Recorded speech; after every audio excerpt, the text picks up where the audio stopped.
twabanye umunsi wo kubaho kwacu, ndetse ko ari wowe wemeye ko duterana uyu munsi mu izina ryawe Nyagasani. Turakwinginze mu mwuka wawe raze abandi natwe muri iri teraniro, atwigishe icyo ushaka ko tumenya muri iki gihe mu izina rya Yesu.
Nanjye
à tous.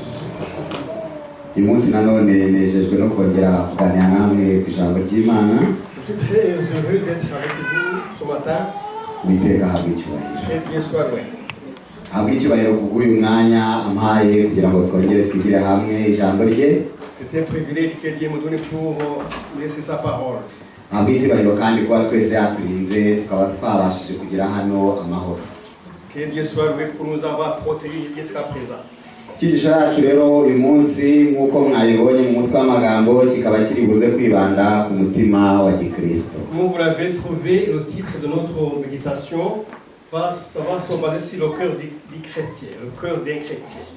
Mwakoze cyane kugira ngo banza bivuze ko umugora gusemura rokeri di chrétien parce que hano twavuze ngo umutima wa gikristo ntabwo ari umutima w'umukristo.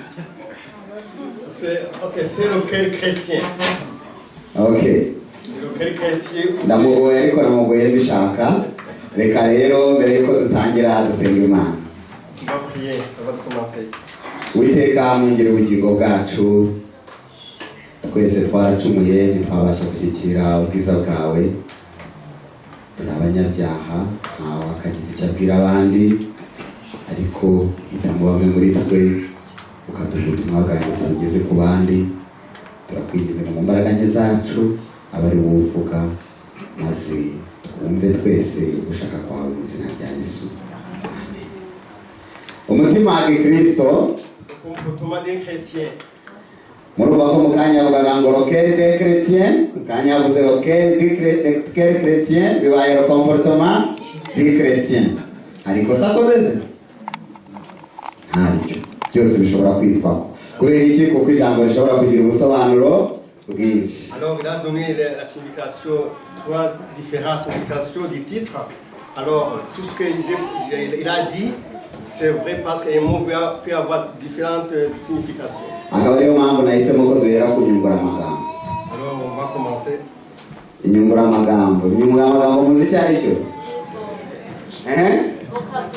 Vocabulaire.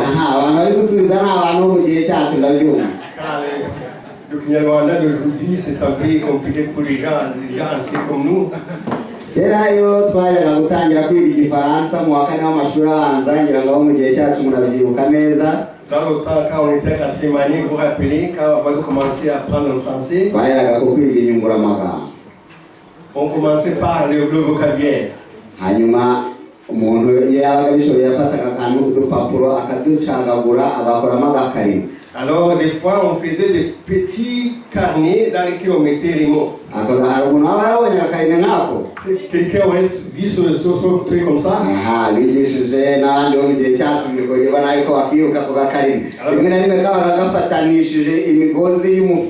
Alors, ce petit carnet était des fois relié par des cordes d'un sac.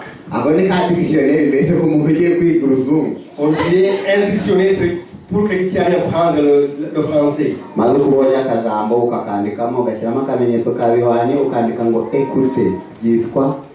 Chaque fois qu'on trouvait un mot nouveau, on le mettait dans son petit carnet. Alors on donnait la signification de chaque mot du français à Kinyarwanda.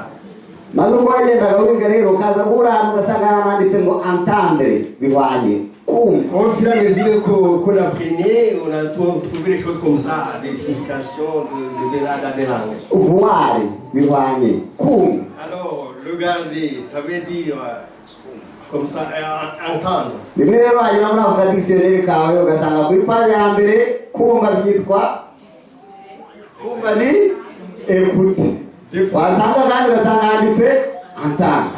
Des fois, des mots sont différents selon les pages. Des fois, quand on avait un mot pour écouter, ça voulait dire comprendre, ou bien une autre fois, ça pourrait dire écouter. Alors, quand on posait la question au professeur, il disait, vous avez mis. À ce moment-là, on pouvait savoir ce que ça veut dire connaître, ça veut dire savoir.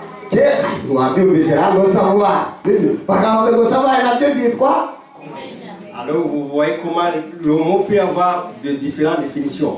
aho rero ngira ngo murabyumva ko ariyo mpamvu rimwe na rimwe bijya bitugora iyo tugiye kubivuga abantu bize mu gihe cyacu kuko wasangaga baranditse ngo no starish egare gukumbura. C'est la raison pour laquelle les gens qui ont étudié dans le temps, des fois on a un problème de tradition. Umuntu rero nakwandikira ngo gera nostalgie de toi uzimenya ko uzi barakukumbuye.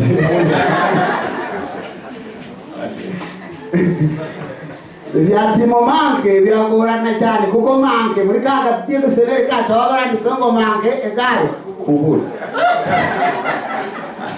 En tout cas,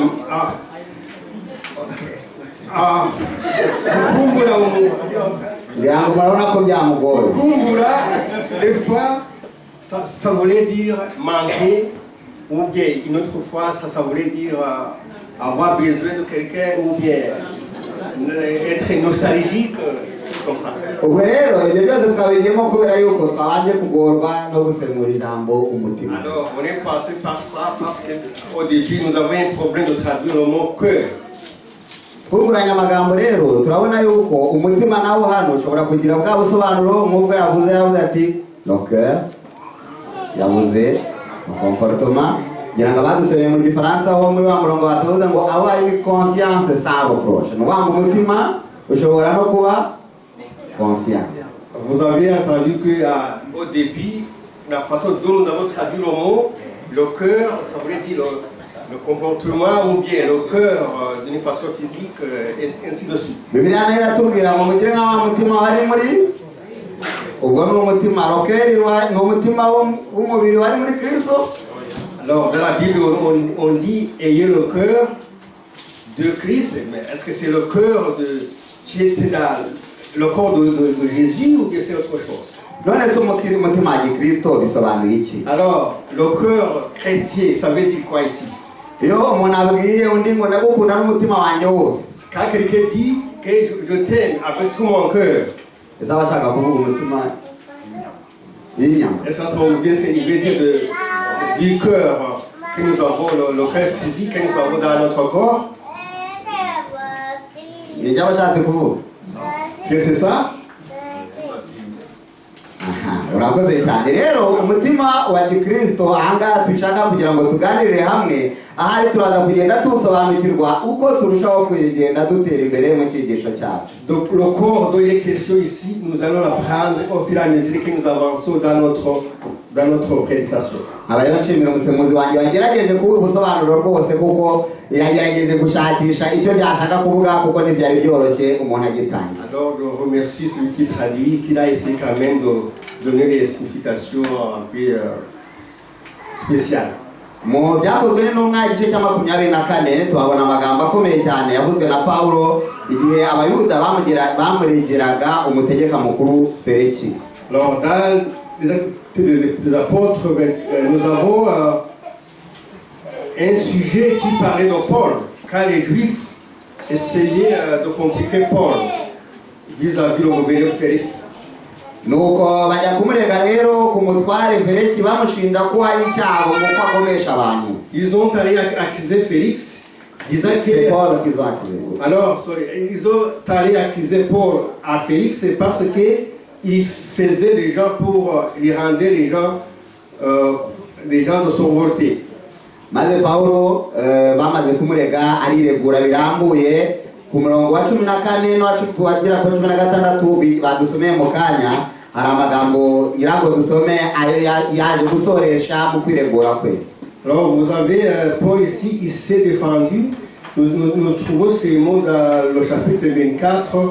Ça nous montre comment Paul s'est défendu. Umurongo wa 14 no wacu kugera kwa 16 yaramaze gusobanura birebire maze ku murongo wa 14 ati ariko ndakwemerera iki no kuvuga ngo yabisobanuye ahakana ibyo bamureze bitari ukuri maze azana no kurangiza yemera iby'ukuri mu byo bari bavuze ati ariko ndakwemerera iki yuko iyo nzira ababita igice ariyo ngenderamo nkorera Imana y'abasogokuru nizeye ibyanditswe mu mategeko byose no mu byahanuwe kandi niringiye Imana ntegereje icyo aba nabo bategereje yuko hazabaho kuzuka kw'abakiranutsi n'abakiranirwa. Nicyo gituma ntirimbanira kugira umutima utandega ikibi ngirira Imana cyangwa abantu iminsi yose. Verset 14. 14. Verset 14 jusqu'à quel verset 16. Ça dit, je t'avoue bien que je sers le Dieu de mes pères, selon la volonté qu'ils appellent une secret croyant, que ce qui est écrit dans la loi et dans les prophètes, et ayant un Dieu, cette espérance, comme il a eu eux-mêmes, qu'il y aura une résurrection des justes et des injustes. C'est pourquoi je m'efforce d'avoir constamment une conscience sans reproche devant Dieu et devant les hommes. Nk'uko tubibona ku murongo wa 16 Paul arahamiriza abantu ko bari biringiye Imana kandi bategereje umuzuko nk'uko ibyanditswe bibivuga. Alors selon le verset 16, 15. selon le verset 15, les gens s'attendaient à ce qu'ils soient ressuscités à la fin, comme la Bible dit. Ni ukuvuga ngo bari bafite kwizera. Ils avaient la foi. Nyamara bari bahagurukiye kurega ibinyoma Pawulo babizi kandi babishaka. Mais pourquoi ils avaient commencé par accuser Paul faussement? Gusa Pawulo byari bimuteye ikibazo kuko yari azi ko umutima we utari urubanza nk'uko abyivugira ku murongo wa 16. Paul était conscient qu'il n'avait rien fait de mal. Il savait, comme ça le dit au verset 16. Ndetse nawe uharanira kugira umutima utakurega ikibi kabone n'ubwo abantu baguhemukira kabone n'ubwo isi yakuzambaguza. Est-ce que vous vous efforcez à avoir un bon cœur, même si vous êtes persécuté d'une façon ou d'une autre? Ibije ko umutwe w'amagambo uvuga umutima wa Kristo aho kuba umutima w'umukristo. Voyons, le titre nous dit d'avoir un cœur chrétien au lieu d'être un cœur d'un chrétien. Bishatse kuvuga ko ari umutima mu by'umwuka atari umutima mu by'umubiri. Cela veut dire c'est l'esprit, c'est le cœur spirituel au lieu d'être un cœur de la chair. Nyamara nk'uko mubizi iyo umuntu apfuye bavuga ko umutima uhagaze. Alors quand quelqu'un est mort, on dit que le cœur s'est arrêté. Ushobora kujya kwa muganga urimo wigenza nta kibazo ariko wajya muri salle de triage bakabona ko ufite akabazo kerekeye gato ku mutima tubwenda ko umutima utari gutera uko bisanzwe ikibazo kigahita kibigisha. On peut aller chez le médecin en train de bien marcher, de se comporter bien, mais arriver chez le médecin, on se rend compte que tu as un grave problème du cœur et ça devient automatiquement l'urgence. Yenda wagiye wowe utekereza ko urwaye ibicurane ariko murabizi ko ugeze hari ugomba kujya muri salle de triage. Muri salle de triage ni bafata bya bipimo bari gufata bakabona umutima utari gutera neza ikibazo gihita kibirigance kuko umutima ari moteri y'umuntu. Alors tu es allé chez le médecin croyant que tu as un petit problème et rhume, mais arrivé là-bas à l'hôpital, quand on essaie de trier les gens, on se rend compte que ton cœur ne bat pas bien. Comme le cœur, c'est la machine d'un homme. Cela, on prend ça comme intelligence. Cette comparaison nous montre l'importance d'un chrétien dans son voyage vers les cieux. Ndetse mu gitabo cy'imigani igice cya 4 umurongo wa 23 umwanditsi yabishinze hagati cyane katurebe icyo mu migani igice cya 4 umurongo wa 23 Bibiliya itubwira. Voyons un proverbe 4 verset 23 ce que la Bible nous dit sur ça. Migani igice cya 4 umurongo wa 23 Bibiliya iravuga ngo rinda umutima wawe kurusha ibindi byose birindwa kuko ariho iby'ubugingo bikomoka. Alors Proverbe 4 verset 23 ça dit garde ton cœur plus que toutes les autres choses car celui qui vient les sources de la vie. Aya magambo arakomeye cyane kandi birakwiye ko tuyaha agaciro kayo mu mibereho yacu ya Gikristo kuko twese ubugingo buhoraho aribwo duharanira. Ces mots c'est très important pour notre vie chrétienne parce que nous tous nous voulons être comme ça. Ngo rinda umutima wawe kurusha ibindi byose birindwa kuko ariho iby'ubugingo bikomoka. Garde ton cœur plus que toute chose car celui qui vient de la source de la vie. None se uramutse utarinze aho iby'ubugingo bikomoka ahari ni wazasanga urugendo rwawe rwose wararuyusa. Alors quand tu ne fais pas là tu peux te trouver que ton voyage a été inutile. Ushobora rero kwibaza se none umuntu yarinda umutima we gute? On peut se poser la question comment on peut garder son cœur. Nta gisubizo magike mfite cyo kuguha kuko intambara rwana na Satani nange ariyo ndwana ntawe nandukaniye nawe. Je n'ai pas une réponse magique parce que le combat que tu as avec le diable c'est le même combat aussi que je. icyakora dufatanirije hamwe turagerageza gushaka icyo twakora. Alors nous allons voir ensemble ce qu'on peut faire.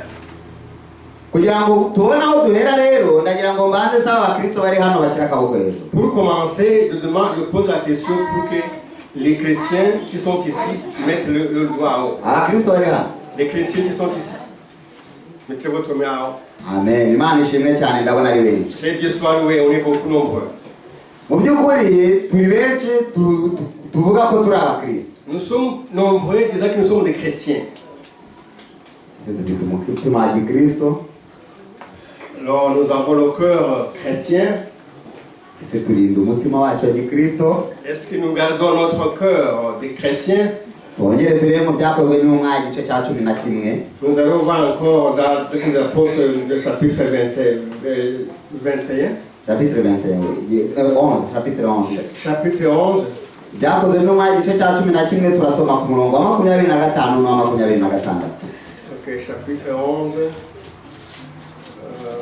11 combien? Verset 25 à 26. Ni umutwe w'amagambo avuga ngo ubutumwa bwiza bugera muri Antiokia. Maze ahangaha abigishwa bari bamaze igihe babwiriza nuko ku murongo wa 25 baratubwira ngo bukeye avayo ajya i Taruso gushaka Sawuli, amubonye amujyana muri Antiokia. Bamarayo umwaka wose baterana n'abitorero bigisha abantu benshi, kandi muri Antiokia niho bigishwa batangiriye kwitwa abakristo. Au verset 25, ça dit Barnabas se rendit ensuite à Tarse pour chercher Saul, et l'y a trouvé. Il l'amena à Antioche. Pendant toute une année, ils se réunissent aux assemblées de l'église et ils enseignaient beaucoup de des personnes. Sophie à Antioche, que pour la première fois, les disciples furent appelés chrétiens. Quand est-ce que vous avez été d'abord le chrétien? Quand vous avez été appelé le chrétien d'abord? Est-ce que vous pensez le moment où vous avez été chrétien? Est-ce que c'est toi qui t'es fait chrétien ou c'est les autres qui t'ont fait chrétien? Comme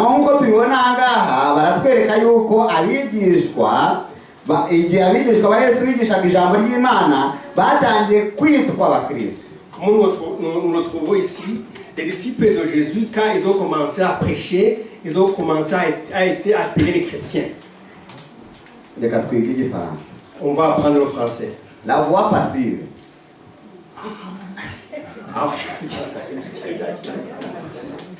Okay, reka banze ntange igitekerezo ko kimeze uraza kugishyira mu Kinyarwanda uko mu Gifaransa ko uri buze ko cyo. Mu Gifaransa iyo bakoresheje voix passive na hano mu Kinyarwanda babikoresheje nuko ntazi uko babyita mu Kinyarwanda murambabari. No kuba kari igikorwa gikorerwa kuri sujet. Alors, quand on parle en français d'une voix passive, c'est une action qui est faite au sujet. Donc, la voix active, le sujet fait l'action. Dans la voix passive, le sujet subit l'action. Alors, dans la voix active, c'est le sujet qui fait l'action. Mais la voix passive, c'est l'inverse. C'est l'action qui est faite au sujet. Donc,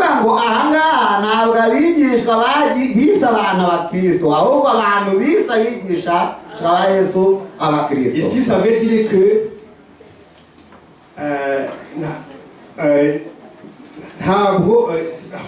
les chrétiens ne sont pas appelés les chrétiens. Les disciples ne sont pas appelés les chrétiens, mais ce sont le peuple qui ont appelé les disciples des chrétiens. Kandi turabona yuko hari abigishwa bagiye bagera bakamara umunsi bagakomeza aha turabona ko bamaze y'umwaka. Nous savons que les disciples des fois ils passaient beaucoup de temps quelque part, mais ici on dit que les disciples ont passé là-bas toute une année. Ese umuntu mumaranye umwaka ushobora kugira amahirwe yo kumumenya ko nibura gake. Quand on passe l'année avec quelqu'un, est-ce que vraiment tu peux le savoir? Aho bagiye bagira umunsi byari bigoye na guhita babona icyo baricyo, ariko abahamaze umwaka babwiriza maze abantu babonye imibereho yabo bayigereranye na Kristo baravuga bati aba bantu ni abakristo. Alors quand ils ont passé toute une année en train de prêcher la parole de Dieu les membres de l'église locale, ils ont appelé ces gens qui parlaient de Jésus-Christ, ils ont appelé les chrétiens. C'est l'assemblée qui a appelé les disciples les chrétiens. Pas ils voyaient, ils parlaient de Jésus-Christ.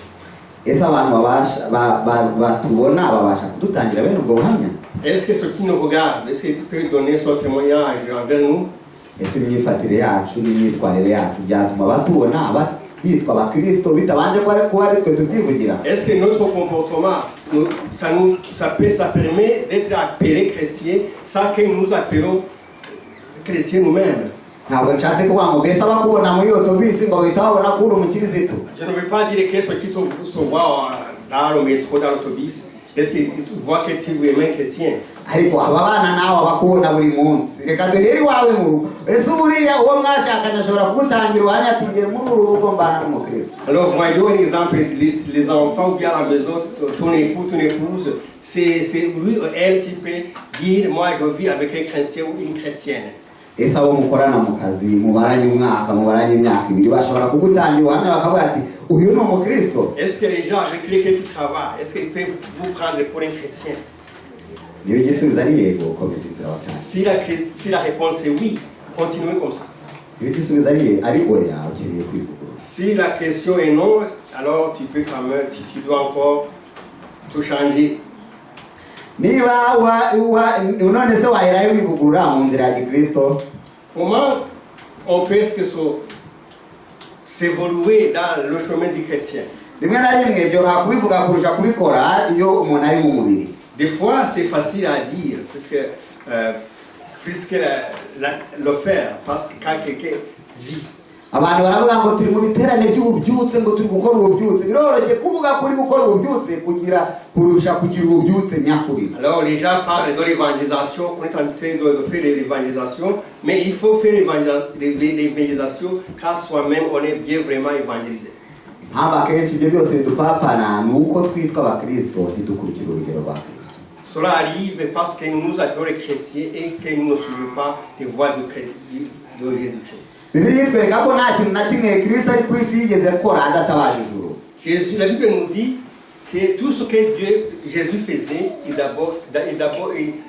priait d'abord son Père Dieu. Reka dufate urugero muri Matayo 14:23. Lisons Matthieu 4 verset 23. 14:23. Matthieu 14 verset 23. Aha batubwira igihe Yesu ngo yagendeshaga amaguru hejuru y'amazi. Ça nous parle le moment où Jésus marchait sur les eaux. Nuko ngo amaze kubasezera aragenda turi ku murongo wa 23 niwo dusoma wonyine. Ngo amaze kubasezera aragenda azamuka umusozi wenyine ajya gusenga. Bwari bugorobye ari yo wenyine. Quand il lui renvoyé, il monta sur la montagne pour prier à l'écart. Et comme le soir il était seul. Il était là seul. Ese ushobora kugerageza kwibuka mu buzima bwawe bwa vuba aha igihe wafatiye umwanya wo kwiherera uvugane n'Imana yawe? Est-ce que tu peux te rappeler pendant ta vie où tu t'es mis à l'écart pour essayer de prier avec ton Dieu? Yesu yagendanaga n'intumwa ze ndetse yari asanzwe azigisha gusenga, ariko yabonaga ko hari igihe runaka bikwiriye ko yiheza akavugana n'Imana ye mu mutuzo. Jésus marchait toujours avec ses disciples. Mais il y a eu un moment où, avant de prier, il se mettait à côté pour prier en douceur. Kubera yuko ibyo dusengera bitandukanye, kubera yuko ibyo tubamo bitandukanije agaciro, hari ibibazo bikomeye biba bisaba kwihererana n'Imana yawe. Alors dans la vie, il y a des problèmes différents qui nous demandent de nous mettre en privé pour prier notre Créateur. Icyakora ntabwo ibintu byose bisaba kwiherera, kuko tubona nko muri Yohana 11 igihe Yesu Kristo yajyaga ku mva ya Lazaro, Yesu Kristo yasengeye aho ngaho abandi bakibara aho ngaho. Tous les problèmes ne nous demandent pas de prier en privé, parce qu'en Jean, il y a en Jean 11 où on a prié devant l'assemblée. Ni ukuvuga ngo birashoboka ko ushobora no gusengera mu mutima. Oui, mais tu peux aussi prier.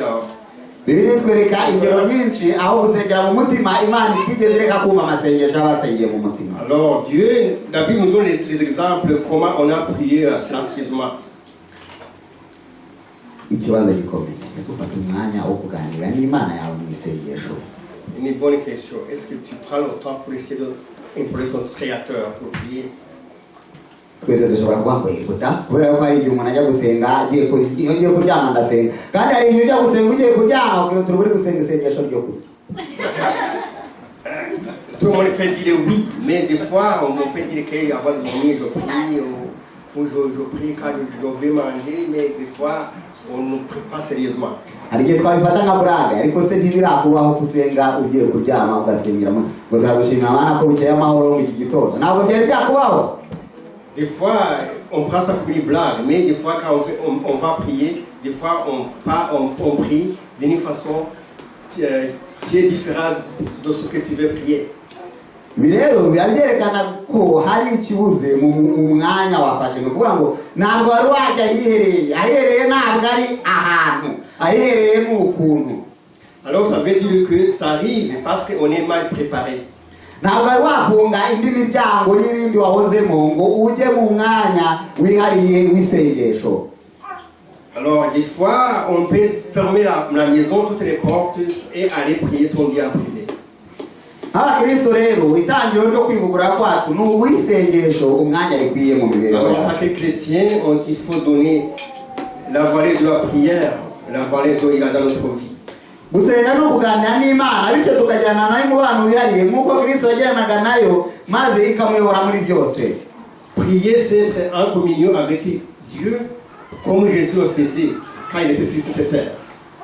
Nyamara kandi tubona izindi ntwaro ebyiri Yesu Kristo yakoreshaga benshi muri iki gihe dukoresha gake cyangwa se tudakoresha namba. Mais pourtant nous avons des autres armes que Jésus utilisait que nous on n'utilise pratiquement pas.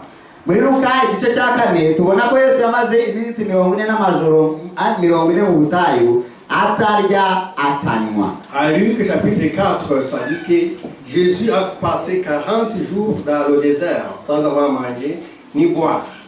Gusa uko tubibona akenshi dushobora kwanga mbese iminsi 40 ni myinshi koko, ariko tubona ko umurongo wa mbere ariwo dusomye nibura baravuga ngo Yesu yuzuzwa umwuka wera ava kuri Yorodani ajyanwa n'umwuka mu butayu. On voit que c'est un peu difficile, mais grâce à quoi? Verset 1. Alors, dans Luc chapitre 4, verset 1, ça veut dire Jésus rempli de Saint-Esprit revint de Jourdain et il fut conduit par l'Esprit dans le désert. Rero biratwereka ko nubwo wakwiriza umunsi umwe nubwo yenda cyari igice cy'umunsi uko byagenda kose icy'ingenzi mbere na mbere ni uko waza kugira umwuka wera. Ceci nous montre que même si tu jeûnes sans le Saint-Esprit, ça ne vaut à rien. Kandi nk'uko tubibona ngo Yesu yaragera ahantu arahasonzera maze Satani aza kumugerageza. Tuzi ibigeragezo uko ari bitatu yagerageje kumuha. Comme nous avons trouvé ici, à ce moment-là, Jésus a fait. Quand il a faim, alors le diable a profité pour venir le tenter. Ese Yesu Kristo yatsindishije iki bigeragezo? Comment est-ce que Jésus a réussi de passer à travers? Ndashaka kumva igisubizo. La réponse. Yatsindishije handitswe ngo. Il a gagné la bataille avec le diable parce qu'il disait, il est écrit. Iri jambo handitswe ngo dukwiye kuri cakaho. Le mot il est écrit, nous devons le souligner. Nigute waba umukristo udasoma ijambo rye? Comment peux-tu être chrétien sans avoir lu la Bible? Bibiliya ikubera amavuta wisiga ugatohagira mu mibereho yawe ya Gikristo. Alors la Bible est comme de l'huile comme sur notre corps. Kandi ikubera n'ikirori wireberamo ukabona kuri igitego koko cyangwa se kwari igitotsi ukwiye gutokora. Et aussi un miroir pour nous. Ese mwari muzi yuko Imana ifasha wifashije? Savez-vous que Dieu est celui qui sait de lui-même? Murabizi? Vous savez ça? Ese hari wababwiye ko n'intungane bw'iri icumuye karindwi? Est-ce que vous savez que chaque saint par jour il fait les 7 péchés au moins? Mwumvishe ko marayika utanga umugisha atambuka isaha runaka mu materaniro? Vous savez que l'ange qui donne les bénédictions passe à un moment donné dans la foule. Ibyo murabizi cyangwa mwarabyumvishe? Est-ce que vous savez ça ou que vous l'avez entendu? Mwarabyumvishe, murakoze cyane. Amagambo nk'aya abantu benshi bafata nk'ukuri kw'ijambo ry'Imana kabone nubwo ntawe yanditse muri Bibiliya kubera iki kuko badasoma ibyanditswe bye. Les gens prennent ça comme vérité, alors ce n'est même pas écrit dans la Bible. Comme ils ne lisent pas la Bible, ils prennent ça comme vérité. Ugasanga mwene so ugiye yenda kumucyamura ko hari icyabaye kitagenze neza akavuga ati ariko wari uzi yuko n'intungane bw'iri 17 ugahita ukatukisura ati ariko koko byambwiye ni ukuri yanditse ariko niba nta buryo ufite bwo kubinyomoza kuko nawe ntabyo wasomye. Des fois quand tu vas faire ton ami, tu lui dis, alors quand tu veux peut-être le blâmer, il te dit, même un saint, il pêche 7 fois par jour. Quand il te pose la question, où est-ce que c'est écrit? Mais tu ne sais pas, parce qu'il n'a pas lu la Bible. Aha muri Luka igice cya 4 umurongo wa 9 no kugera kwa 11 haranduka ngo Satani ubwo ni Satani wavuga ngo amujyane Yerusalemu ahagara ku gasengero k'umusikuruse ahagara ku gasengero k'urusengero aramubwira ati niba uri umwana w'Imana ijugunya hasi kuko handitswe ngo izagutegekera abamarayika bayo bakurinde. Uyu ni nduvuga Satani ari kuvuga ngo handitswe. Alors, Luc chapitre 4 verset 9 à 11. Nous lisons, le diable le conduisit encore à Jérusalem, le plaça sur le haut du temple et lui dit, si tu es fils de Dieu, jette-toi d'ici en bas, car il est écrit. Vous savez, même le diable sait les Écritures. Quand le diable saura les Écritures plus que toi, cela finit pour toi. Yesu Kristo yatsindishaga handitswe ngo nyakuri kuko arazi ukuri. Jésus gagnait la bataille parce qu'il gagnait pas, il était écrit, il est écrit parce qu'il savait la vérité. Ariko umuntu udasoma Bibiliya kenshi azatsindishwa handitswe ngo ibinyoma kuko adashobora kubinyoma. Alors celui qui ne lit pas la Bible, il va essayer d'utiliser, il est écrit, qui n'est pas bon, qui n'est pas vrai parce qu'il ne sait pas où le lire. Nutiga ijambo ry'Imana Satani azari gutegeramo akwandagaza. Quand tu ne prends pas la scène de la Bible, le diable va te piéger et il va te compliquer la vie. Uzajya kubwiriza umusore ushaka kumugarura mu nzira nziza agusubiza ati Bibiliya avuga ngo umusore ishimira ubusore.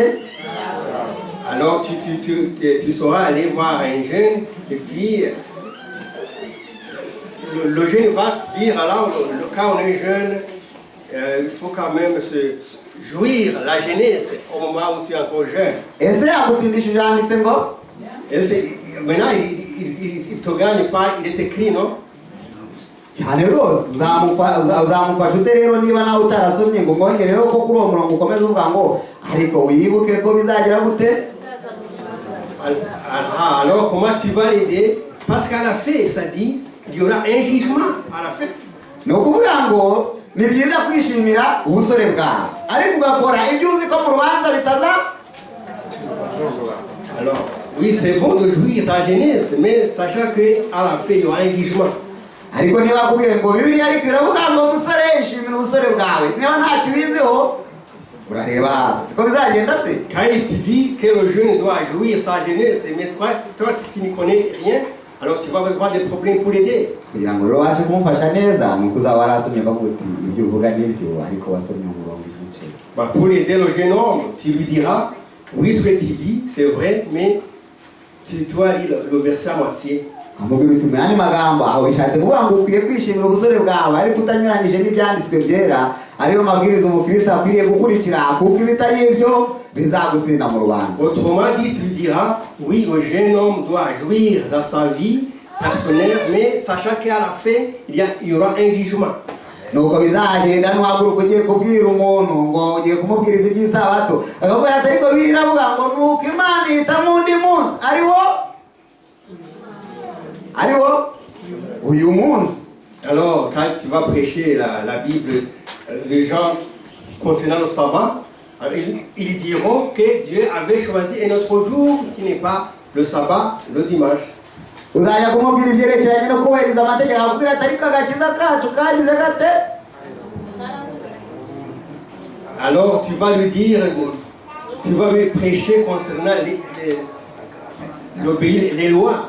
Alors il va dire que les lois ne sont pas là pour nous donner la vie éternelle. ibyo rero byose uzabasha kubitsinda gusa hari uko nawe usoma ijambo ry'Imana. Alors tu auras succès dans tes leçons avec les gens quand tu vas lire la parole de Dieu. Yesu Kristo yatsindishijwe handitse ngo nyakuri kuko yarazi ukuri. Jésus a réussi à gagner la bataille par le vrai. Il est écrit par savoir la vérité. Ariko uzatsindishwa handitswe ngo ibinyoma kuko utazi ibyanditswe. Alors toi tu vas être compliqué par il est écrit qui est faux parce que tu ne connais pas la Bible. Akenshi mwebyo bivuzwe umuntu yisuzuma vuba cyane agahita asanga ari umutagatifu. Car ceci est dit que tout le monde se voit comme vraiment un saint. Mu mutima uti gusenga ndabikora nsoma Bibiliya karindwi yewe meruka no kwiriza ubusa nsenga. Des fois on dit je lis la Bible tous les jours, je prie tous les jours. Des fois je suis en jeûne pendant plusieurs jours. Sinsambana siniba sinsenga ibigirwamana ntange cyacumi n'amaturo nubahiriza isabato n'ibindi n'ibindi. Je ne commets pas la diétaire, je ne vole pas, je ne tue pas, je ne fais rien. Alors comme ça et c'est comme ça. Ese muri mwe bwa rwego wigerageza kwiyeva uyu munsi umwe agendeye kuri izo critères mbere yo kuntu umuntu asanga ari mwiza cyane. Est-ce que chacun de nous s'est auto-évalué pour voir s'il est bon ou non? Kuko akenshi ntabwo wigereranya n'ibyo bivuga wigereranya n'ibyo abandi bakora kuko utariko rero vraiment njyewe ngereranije na ntakanje kaza mbona ngerageza. Souvent tu ne te compares pas à la Bible. Toi tu te compares seulement avec ce que les autres font. Te disant moi je fais mieux que l'autre, là moi je suis bon. Nyamara ijambo ry'Imana ntabwo ari kora ibintu ukore biriya. Alors la Bible dit c'est pas faire ça dit pas de faire ça ou ne pas faire ceci. Yeremiya 17 umurongo wa 9. Jérémie 17 verset 9. Umutima w'umuntu urusha ibintu byose kugira gute? Ça dit le cœur est tortueux par-dessus tout et il est méchant. Qui peut le connaître? Umutima w'umuntu urusha ibindi bintu byose gushukana. Umutima wawe ubwawe ubasha kugushuka rwose ukakwereka ko uri igitangaza ko ntacyo ukora kuri mwiza ko ibintu byose byakemutse. Ton cœur peut te tromper, te montrer que tu es vraiment une bonne personne, qu'il n'y a pas de problème. Umutima ushukana bishobora kugaragara nk'igihe usanga dushakisha impamvu z'urwitwazo zatumye dukora amakosa tugapfobya intege nke zacu. Alors le problème ici c'est que le cœur peut te montrer pourquoi tu as fait les erreurs ou non. Cyangwa se tukihagararaho dushaka kwerekana ko intenge zikomeye cyane ziboneka muri kamere yacu ntacyo zitwaye. Quelquefois on te dit non, nous sommes faibles, on ne peut rien dire. Nous sommes les aimés faire. Cyangwa se akenshi ugasanga tukabya kurata ibyo twagezeho. Des fois nous montrons ce que nous avons gagné en train très vaniteux. Nanone kandi umutima urwaye ushobora kugira imyitwarire y'amahara kubiri aho umuntu agira umuntu mukeya akavuga ikintu kimwe ariko ibikorwa bye bikagaragaza ikindi. Des fois on peut avoir des comportements.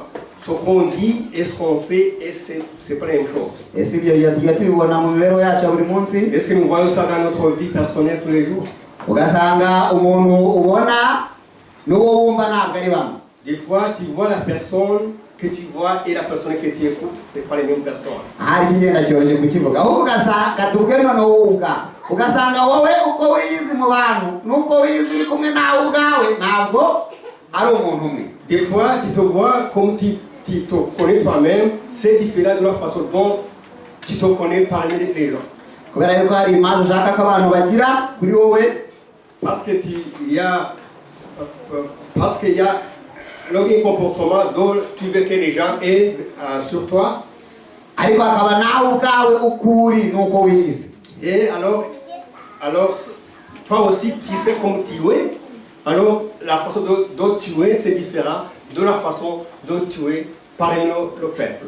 Niba rero ikibazo gikomeye cyane ukeneye kwiriza ubususe. Si la question est vraiment compliquée, alors tu as besoin vraiment de jeûner. Kandi nta bundi buryo bwo kumenya yuko uri gutera imbere uretse gufata Bibiliya kuko niyo checklist niho honyine ushobora kurebera ibirimo bigenda imbere naho kwigereranya n'abandi nta kintu na kimwe bidufasha. Il n'y a pas d'autre façon de progresser dans la bonne voie. C'est la Bible seulement Alors si tu te comportes d'une façon ou d'une autre, tu ne dois pas te comparer avec les gens, pour ce que les gens disent. tugomba rero kugenzura imyifatire yacu muri byose turinganije n'utuntu dusa n'aho ari duto ko mu mibereho ya buri munsi ndetse na twa tundi dukorera ahereye kuko imana yo irebera hose cyane. Nous devons contrôler notre comportement chaque jour. Dans les petites choses ou dans les grandes choses. aha ndashaka kuvuga nk'iyo twicaye mu nzu zacu tureba televiziyo turi kuri interinete kuri za YouTube zateye tuganira na bagenzi bacu cyangwa se tuganira kuri bagenzi bacu dukwiye guhora dushungura ibyo tugaburira umutima wacu tukabyitondera tukareba niba twibahiriza ibyo ibyanditswe bivuga. Ici je vais dire des fois quand nous sommes devant la télévision, ou bien dans l'internet, ou dans YouTube, ou bien ce que nous parlons avec les gens, ou bien ce que nous parlons des gens, nous devons toujours essayer de voir ce que nous disons. ibyo twereka abandi yenda ni byiza ariko imana yo ibona bya bindi natwe ubwacu twiyiziho. Des fois, nous faisons semblant d'être bons parmi le peuple, alors que Dieu lui sait ce que nous sommes. ndetse imana izi n'ibyo tutiyiziho kubera yuko umutima wacu ubasha kudushuka. Parce que Dieu sait même ce que nous ne savons pas, parce que notre cœur peut nous tromper. ariko Bibiliya iratubwira ngo rinda umutima wawe kurusha ibindi bintu byose birindwa. La Bible dit, garde ton cœur plus qu'autre chose. rinda umutima wawe ibyo ushyiramo. Garde ton cœur contre tout ce que tu mets dans ton cœur. ibyo tureba kuri televiziyo tukabishungura tukamenya ngo ni ibiki bikwiye kujya muri twebwe n'ibiki bidakwiye kujya. Alors nous devons savoir ce que nous regardons à la télé. ibiba muri YouTube twese dusigaye twirirwa tureba hari igihe umuntu abireba akavuga biratambuka ariko tuzirikanye yuko twese igihe twigiye indimi z'ababyeyi bacu nta gihe na kimwe iwanyu bigeze bakwicaza bakubwire ngo bagiye kukwigisha ikinyarwanda ariko kuko bavugaga kumva biyemfirimaga mu mutwe wawe umunsi umwe ubona uri kuvuga ikinyarwanda. Ce que nous voyons dans YouTube, des fois on peut dire que ça passe, mais vous savez qu'à la maison, tes parents ne t'ont pas appris au Kinyarwanda, c'est venu automatiquement parce qu'on parle Kinyarwanda à la maison. Alors la même chose quand on regarde YouTube, sans même le savoir, tout ce que tu vois, ça peut être inculqué dans ton cœur. ibyo byose tureba bigenda byiyemfirima muri twebwe umunsi umwe uzasanga ubuzima bwacu butakiyoborwa n'uburere ababyeyi baduhaye butakiyoborwa n'ibyo twize mu ijambo ry'Imana ahubwo buyoborwa n'ibyo twumvisha muri YouTube no. Alors des fois, sans le savoir, notre comportement va être affecté par ce que nous regardons à YouTube, sans le savoir, automatiquement. ariko ab'iki gihe dufite akaga kuko ibyo byose biba mu mibereho yacu ya buri munsi. Aujourd'hui, nous avons un problème parce que le monde moderne, nous avons tout ça chaque jour. none se twabaho dute tutabikoresha kandi tubifite. Comment est-ce qu'on peut vivre sans avoir utilisé alors que nous les possédons? dukeneye umwuka wera. Nous avons besoin du Saint-Esprit. dukeneye umwuka wera kugira ngo atwereke amahitamo nyayo dukwiye gukora. Le Saint-Esprit, nous l'avons beaucoup besoin parce que c'est lui qui doit nous donner le choix. kandi ntitubasha kugira umwuka wera nabwo tuzabasha gufashwa nawo nk'uko Pawulo yafashijwe nawo tukaba twabasha kugira umutima utaturega ikibi imbere y'abantu imbere y'Imana. Avec ce Saint-Esprit, c'est lui qui va nous aider, qui va nous diriger dans le bon chemin. ibyo nibyo mbasabira nanjye bisabira. C'est ça que je prie pour vous et moi-même au nom de Jésus-Christ.